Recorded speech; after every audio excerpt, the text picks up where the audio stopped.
5ই August 2024 ছাত্র জনতার এক অভূতপূর্ব অভ্যুত্থানে পতন ঘটেছিল দীর্ঘ 16 বছরের স্বৈরাচারী শাসনের। যে ঐক্য আর শৃঙ্খলা নিয়ে বিপ্লবীরা রাজপথ কাঁপিয়েছিল, আজ সাফল্যের 1.5 বছর পর সেই ছবিটা কি বদলে যাচ্ছে? বিপ্লবের অন্যতম সাহসের স্তম্ভ ইনকিলাব মঞ্চের মুখপাত্র শরীফ ওসমান হাদির হত্যাকাণ্ড কি আমাদের এক গভীর সংকটের বার্তা দিচ্ছে?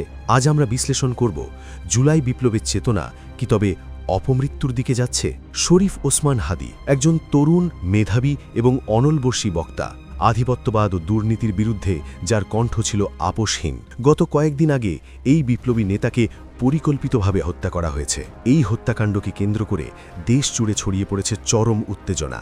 ঢাকা থেকে শুরু করে বিভিন্ন প্রান্তে অগ্নিসংযোগ, ভাঙচুর ও লুণ্ঠনের ঘটনা ঘটছে। বিপ্লবীরা আজ বিভক্ত, তাদের সেই চিরাচরিত শৃঙ্খলা আজ প্রশ্নবিদ্ধ। কিন্তু এই বিশৃঙ্খলা কি স্রেফ আবেগের বহিঃপ্রকাশ, নাকি এর পেছনে রয়েছে কোনো গভীর ষড়যন্ত্র? বিপ্লবের পর থেকেই প্রতিবেশী দেশ ভারতের সাথে বাংলাদেশের সম্পর্কে এক ধরনের শীতলতা কাজ করছে। শেখ হাসিনা ও তার মন্ত্রীদের আশ্রয় দেওয়া এবং তাদের দেশে ফেরত না পাঠানোর বিষয়ে অন্তর্বর্তী সরকারের সাথে দিল্লির টানাপড়ন এখন তুঙ্গে।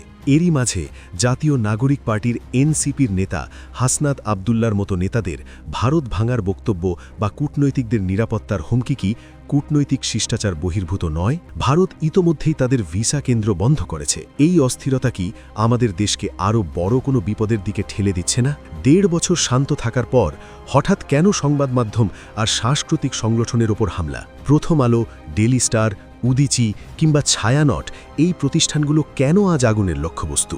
অভিযোগ উঠছে দাড়ি টুপিধারী একদল মানুষ আল্লাহু আকবার ধ্বনি দিয়ে এই হামলা চালিয়েছে। কিন্তু এর আড়ালে কারা? পতিত স্বৈরাচারের দোসর বা আওয়ামী ওলেমা লীগ কি ছদ্মবেশে এই বিশৃঙ্খলা উস্কে দিচ্ছে? হাদি হত্যাকাণ্ডের ক্ষোভকে পুঁজি করে তৃতীয় কোনো শক্তি কি ফায়দা লুটছে? মনে রাখতে হবে, হাদি নিজেই কিন্তু প্রথম আলো ঘেরাওয়ের বিরোধিতা করেছিলেন। ফরাসি বিপ্লবী লুই অন্তোয়া বলেছিলেন, যারা অর্ধেক বিপ্লব করে তারা প্রকৃতপক্ষে নিজেদের কবর খনন করে। জুলাই বিপ্লবের পর কেন একটি শক্তিশালী বিপ্লবী সরকার গঠিত হলো না? কেন কেবল আন্তর্জাতিকভাবে পরিচিত ব্যক্তিদের নিয়ে গঠিত একটা ঢিলেঢালা অন্তর্বর্তী সরকারের হাতে দায়িত্ব ন্যস্ত করা হলো? আজ যখন সরকারে কোনো প্রকৃত বিপ্লবী নেতা নেই, তখন প্রতিটি পদক্ষেপে বিপ্লবের চেতনা ম্লান হচ্ছে বলে মনে করছেন বিশ্লেষকরা। শত্রুকে ক্ষমা করার পরিণাম কি তবে এই নৈরাজ্য? আগামী 12ই ফেব্রুয়ারি জাতীয় সংসদ নির্বাচন, কিন্তু বর্তমান পরিস্থিতি যেদিকে যাচ্ছে তাতে এই নির্বাচন কি সুষ্ঠুভাবে সম্পন্ন হওয়া সম্ভব? শরীফ ওসমান হাদির রক্ত কি তবে বৃথা যাবে? যদি বিপ্লবীরা ঐক্যবদ্ধ না হয় এবং প্রশাসন কঠোর হাতে বিশৃঙ্খলা দমন না করে, তাহলে এই বিপ্লব ব্যর্থ হওয়ার দায় নিতে হবে আমাদের সবাইকেই।